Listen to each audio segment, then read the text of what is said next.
ప్రస్తుత రాజకీయాలు భ్రష్టు పట్టిపోయాయి. రాజకీయ వ్యవస్థలో మార్పు రావాల్సిన అవసరం ఎంతైనా ఉందని సిపిఐ జాతీయ కార్యదర్శి కె నారాయణ పేర్కొన్నారు.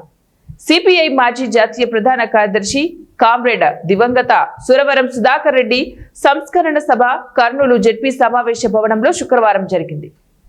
రాజ్యసభ మాజీ ఎంపీ, ప్రముఖ పారిశ్రామికవేత్త టీజీ వెంకటేష్, పాణ్యం ఎమ్మెల్యే గౌరు చరిత, వైసీపీ జిల్లా అధ్యక్షుడు ఎస్వి మోహన్ రెడ్డి, మాజీ ఎమ్మెల్యే ఏఎం గఫూర్ తదితరులు ముఖ్య అతిథులుగా హాజరయ్యారు.